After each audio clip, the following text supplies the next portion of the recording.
Hello and welcome to this X8R video demonstrating the removal and service of the supercharger on the Mini Cooper S models. Begin by loosening the wheel nuts before jacking the vehicle. Jack the vehicle up and remove the splash shield underneath the front of the engine.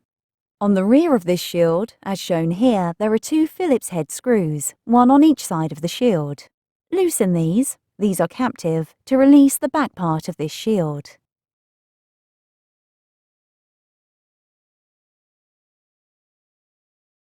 To remove the front edge, remove these 3x10mm bolts here. These are hidden behind the lip of the front bumper.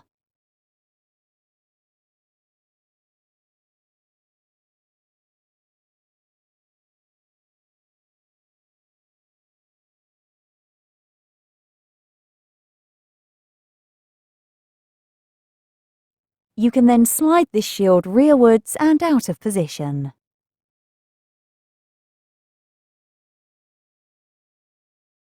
You can then remove the wheels. Because we're doing other jobs here, we're removing both wheels, but for access you need to remove the driver's side wheel to gain better access for later on. The torque settings for reinstall on M12 threads is 120 Newton meters, and on an M14 thread is 140 Newton meters. You can then remove the wheel arch liners. There are two Phillips head screws on the top of the liner, as shown here. Remove these two. Remove the 8 grommets. These have a Phillips head centre which is unscrewed. This end section then protrudes and then you can lever under the base of the grommets to remove. If the whole grommet is spinning, hold the outer section and unscrew the middle section. This will then protrude and you can remove the whole grommet. Remove all 8 of these, ensuring you do the final one which is underneath the vehicle where the wheel arch joins the seal. You can then remove the wheel arch. Locate the rear of the fog light housing. Twist the housing anti-clockwise and remove. Repeat this for both sides. Do the same also for the indicator. Grab the housing and rotate anti-clockwise to remove. Do this on both sides. You can then remove the front bumper. Loosen the two 10mm bolts on each side of the bumper, as shown here.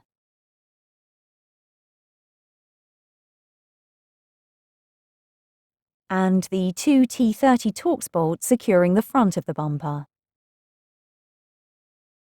You can then move the front bumper forwards. And you can remove the side lights. Twist these out of position on both sides. Again, this is done by twisting the housing anti-clockwise. You can then pull out of position.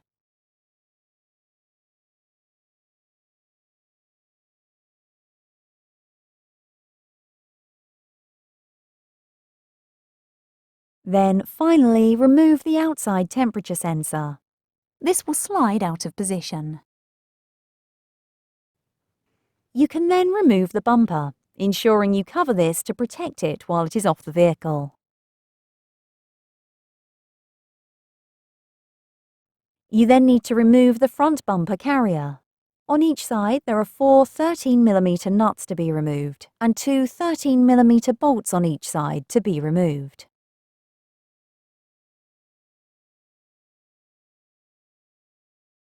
For reinstallation, these nuts and bolts should be torqued up to 22 Newton meters.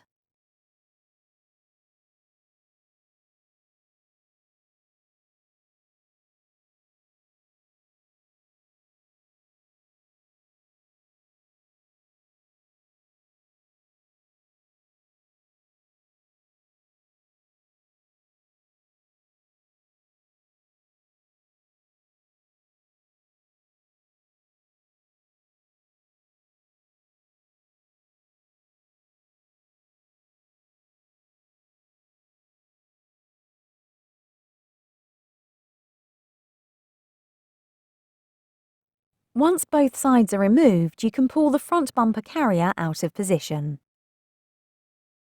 We can then remove the crush tubes that run on each side. Each crush tube has one 10mm bolt on the end which needs to be removed. You can then remove the two 18mm bolts from under each crush tube. The torque setting on these for reinstall is 100 Newton meters.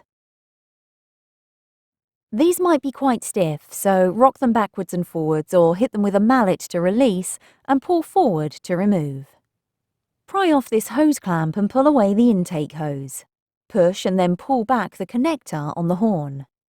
Do this on both sides of the vehicle and push through any wiring so it's the other side of the radiator assembly.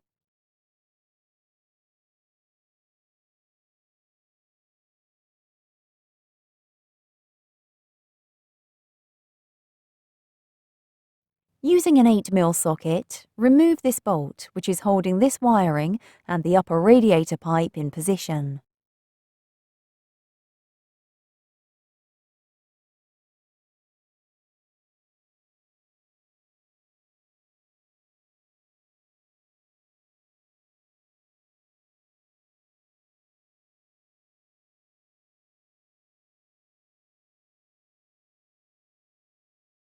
Screw in our screws with one washer on each. This will enable you to pull the radiator forwards on these so you can access the lower hose. Using a 10mm socket, remove the bolt on the radiator fan electrical connector bracket.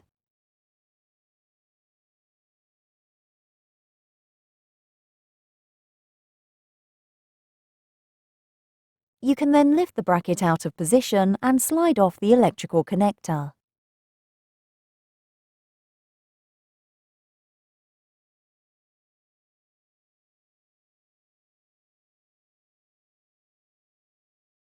You can then pull loose this connector, squeeze and pull out of position. You can then slide the radiator forwards on our screws we inserted previously, and this allows access to the lower hose. Using some mole grips, compress the hose clamp and pull this pipe loose to drain down the coolant. To drain down as much coolant as possible, open the coolant filler cap and the vent screw on the top hose. We can then remove the top hose, as shown here. Again, loosening off the hose clip and pulling this loose. We can then remove the screws we inserted, and we can fully remove the radiator assembly.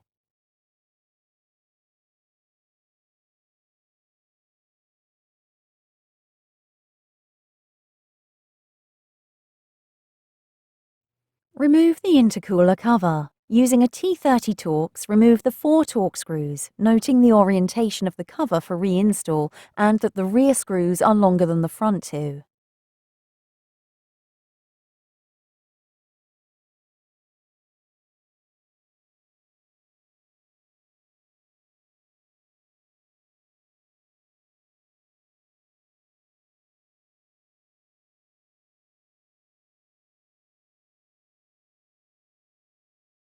We can then lift this cover out of position.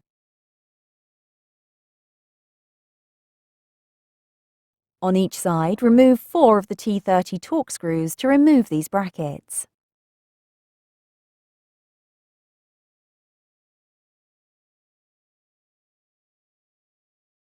On each rubber bellow, there are 4 clamps that need to be removed. 2 on the top, 2 on the bottom.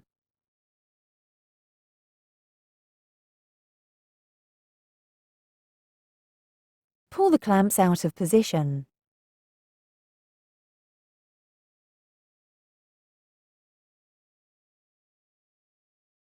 Using an 8mm socket, release these brackets. These slide out of position so the intercooler can be lifted. Lift up the intercooler,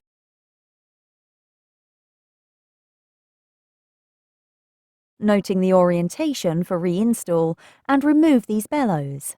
Inspect the rubber for any damage and remove the lower clamps.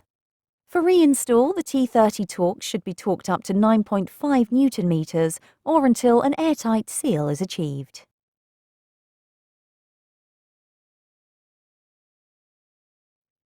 Disconnect this electrical connector. Pry the metal part out of position and pull apart. Remove the fuel tank vent. Remove the top and bottom hoses. Push the tab on these and pull out of position. Then push the tab in on the mounting bracket, inwards, and slide the valve out of position. Finally, pull off the electrical connector and set aside for reinstall. You then need to remove the serpentine valve.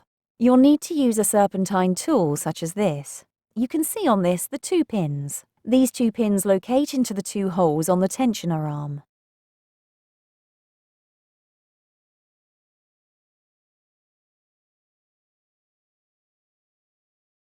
You can see here where these insert into the tensioner arm. The tool then rotates on the upper tensioner bolt. You leverage on this bolt, pulling towards you. This enables the tensioner to be rotated. As it rotates, this pushes this pin out here, and there are 2 holes. When the second hole protrudes, you insert the locking tool. Using some mole grips, hold the end of the locking tool.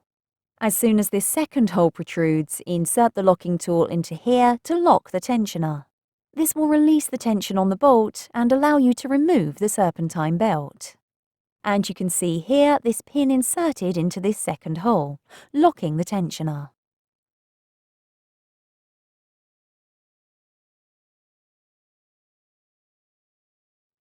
We have more pictures of this in our pictorial instructions to show you more detail, but it's quite obvious when doing the job. You can see here the tension has been released and the belt is loose. This can just simply be pulled out of position. Note here how the belt runs for reinstall. Again, there is more in our pictorial guide showing this. Using a 16mm spanner, remove the belt tensioner bracket bolt from the supercharger. Here's this bolt we're just levering the tool on. This is to be retorqued at 44 Newton meters. Using a 13mm socket, remove the 2 bolts retaining the dipstick tube to the engine block.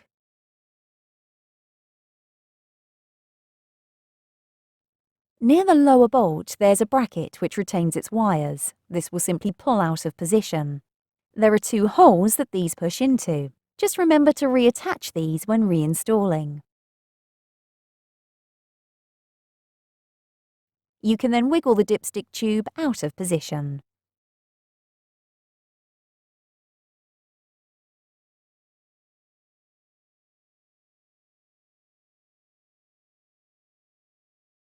You can see on the base of this tube is a blue O-ring. We include a replacement for this in our kit.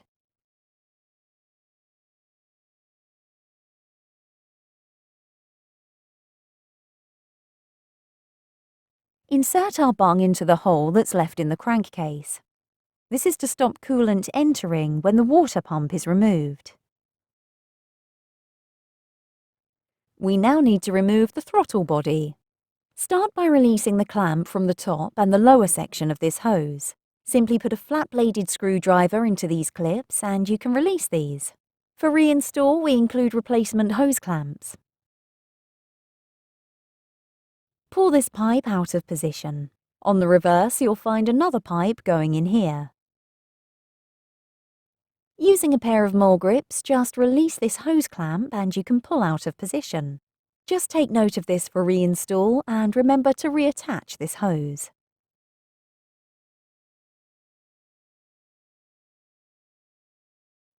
Then release the electrical connector going into the throttle body.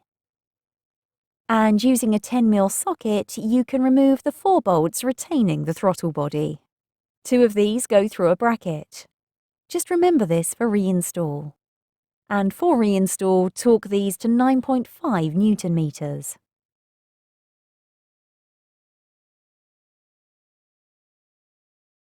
Then lift the throttle body out of position and find this hose fitted on the reverse. Again, using a set of mole grips, release this hose and pull loose. We now need to remove the supercharger air supply tube. Begin by removing these 2 face clamps. Again, these just prise apart and can be pulled out of position. And we include 2 replacements for reinstall.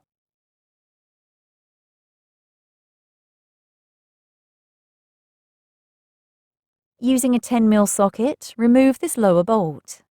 For reinstall, this is torqued to 9.5 Newton meters. And then we can pull the pipe out of position. On the reverse, there are these two collets, which two hard tubes fit into. Push in the collets and pull these hoses loose.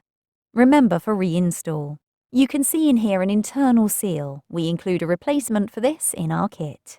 You can then remove the alternator. Push in the tab and pull loose the electrical connector.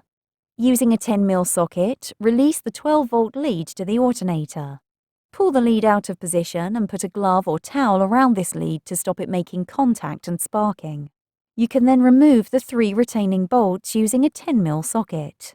These, for reinstall, are torqued up to 25 Newton meters.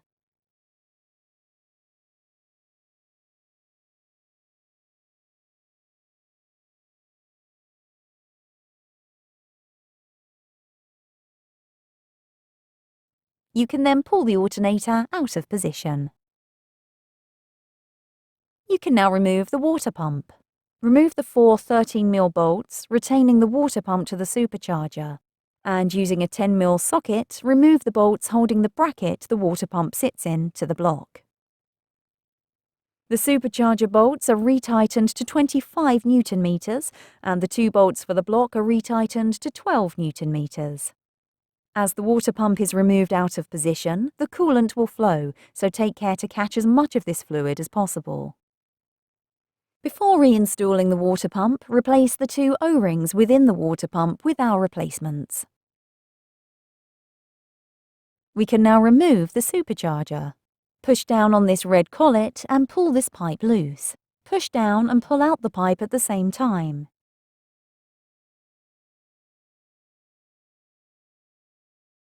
Using a 13mm socket, remove the 4 bolts which connect the supercharger to the block. These vary in length, so take note of these for reinstall. For reinstall, these are torqued up to 45 Newton meters.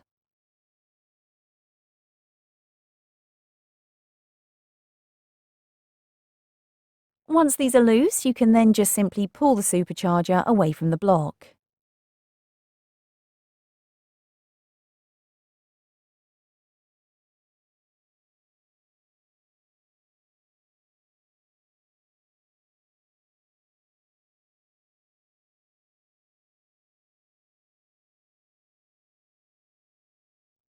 Using our included 3/16 Allen key, you can remove the drain plug. Ensure the Allen key is nicely seated here and heat the plug to ease removal.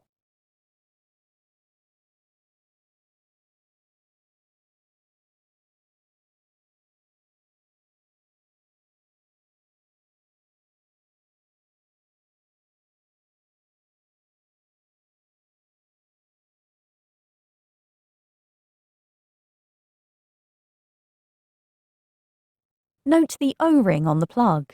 We include a replacement for this in our kit for both plugs. Drain down the old oil into a container. Moving the supercharger around to drain out all of the old oil. Then insert our new oil. This side takes approximately 145 milliliters of oil. Insert this using our syringe.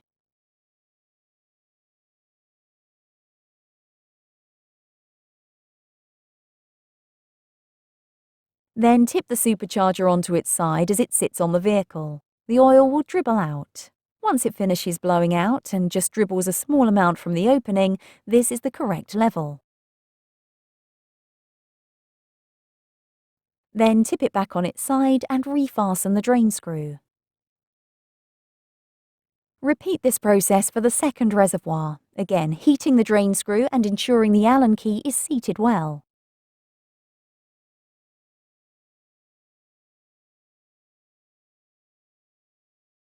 Again, replace the O-ring on this plug and we can drain down the oil from here.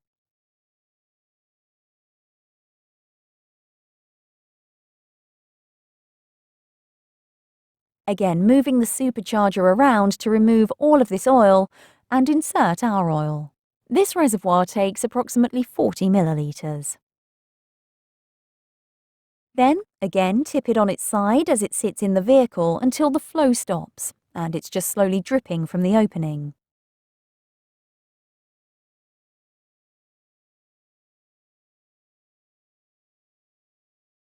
Then refasten the drain plug.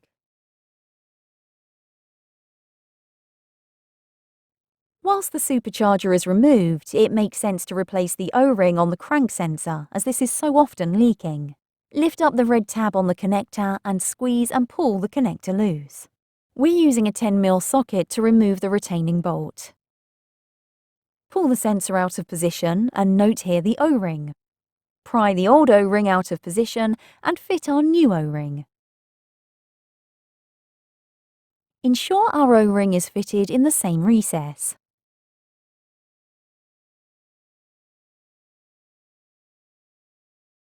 Lightly lubricate our O-ring with oil and reinsert the sensor and retighten the bolt.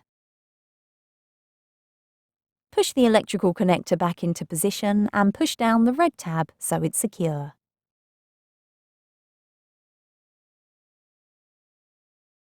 This completes the service. If you need any more details, please check out our pictorial instructions, as these go into a little more detail. They also give some guidance notes for reinstall and things to check along the way as you're reinstalling all the components. Thank you for watching this X8R video. If you have any questions, you can contact us on 01843 446643 or email us at sales@x8r.co.uk.